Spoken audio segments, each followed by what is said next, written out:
شہید be be نے تمام سازشوں کا مقابلہ کیا، ایک نہیں دو آمروں کا مقابلہ وہ ایک نہتی لڑکی نے اس پارٹی کی قیادت کرتے ہوئے کی۔ شہید محترمہ بینظیر بھٹو نے آپ کی مدد کے ساتھ، آپ کی ساتھ کی وجہ سے، آپ کی جدوجہد کی وجہ سے تاریخ رقم کی اور دنیا کی پہلی خاتون مسلم خاتون وزیر اعظم بنی،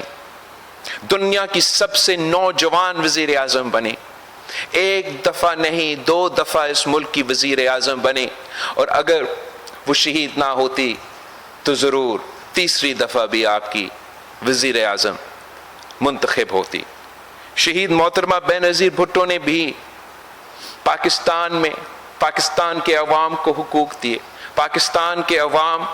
کا نمائندہ تھی، پاکستان کے کسان کی نمائندہ تھی، پاکستان کی مزدور کی نمائندہ تھی، پاکستان کی غریب عوام کی نمائندہ تھی، اور جب بھی شہید محترمہ بینظیر بھٹو کی دور آتی تھی تو وہ ہمیشہ وہی عوام دوست معاشی پالیسیز لے کر آتی تھی جس سے عوام کو فائدہ ہوتی تھی۔ شہید بی بی کے حکومتوں کے لیے تو مشہور تھی کہ بینظیر آئے گی روزگار لائے گی۔ شہید محترمہ بینظیر بھٹو نے نہ صرف اس پارٹی کی قیادت کی مگر پوری دنیا میں، پوری مسلم امہ میں ایک ایسے شہید بی بی کی قیادت کو قبول کیا کرتے تھے کہ جب بھی شہید محترمہ بینظیر بھٹو بولتی تھی تو پورا دنیا سنتی تھی۔ اور شہید بی بی نے جس بہادری کے ساتھ اس پارٹی کی قیادت کی وہ تاریخ کے سامنے ہے۔ پاکستان کی تاریخ میں جتنے بھی سیاستدان رہے ہیں، پاکستان کی تاریخ میں، اس خطے کی تاریخ میں جتنے بھی سیاستدان رہے ہیں، ان کی اپنی تاریخ، اپنی جگہ۔ شہید محترمہ بینظیر بھٹو کی بہادری، شہید محترمہ بینظیر بھٹو کی قیادت کی مقام اپنی طور پہ تاریخی ہے۔ اور جس بہادری کے ساتھ شہید محترمہ بینظیر بھٹو نے نہ صرف جنرل ضیاء الحق کی آمریت کی مقابلہ کی مگر جنرل مشرف کی آمریت کی مقابلہ کی، انتہا پسندوں اور دہشت گردوں کے آنکھوں میں آنکھیں ڈال کر للکارتی تھی، مقابلہ جدوجہد کرتی تھی۔ اس شہید بی بی نے تو 18 اکتوبر کا مثال ہم سب کے سامنے ہے، جہاں شہید محترمہ بینظیر بھٹو پہ دہشت گردی کا حملہ ہوتا ہے، شہید محترمہ بینظیر بھٹو بھی اپنے عوام کو چھوڑ کر بھاگ سکتی تھی، شہید محترمہ بینظیر بھٹو بھی اپنے عوام کو چھوڑ سکتی تھی، مگر پھر وہ شہید بی بی نہیں ہوتی۔ شہید محترمہ بینظیر بھٹو نے وہ پہلے حملے کے باوجود اپنی کیمپین جاری رکھی، اپنے عوام کے درمیان میں رہی، اس آمر کو للکارتی تھی، ان دہشت گردوں کو، انتہا پسندوں کو للکارتی تھی، اپنے عوام کے درمیان موجود تھی۔ جب راولپنڈی کے میدان میں وہ شہید ہوئی تب بھی قاتلوں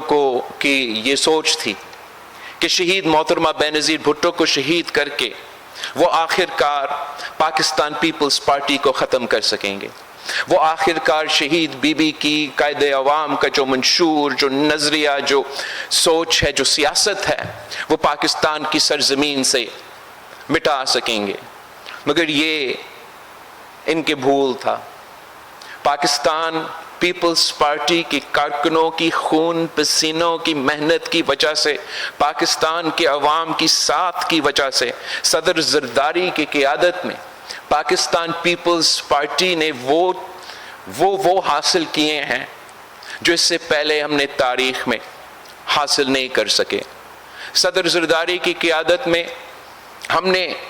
18ویں ترمیم پاس کرتے ہوئے شہید محترمہ بینظیر بھٹو کی 30 سال جدوجہد اس مطالبہ کے ساتھ تھی کہ 1973 کی آئین کو بحال کرو، اور صدر زرداری نے جب اس ملک کا صدر پہلے دفعہ منتخب ہوا تو پہلے کام یہ کیا کہ شہید محترمہ بینظیر بھٹو کے وعدہ پہ عمل درآمد کرتے ہوئے 18ویں ترمیم پاس کروایا، قائد عوام کی آئین کو بحال کروایا، کالا قوانین کو ہمارا آئین سے مٹایا، پاکستان کے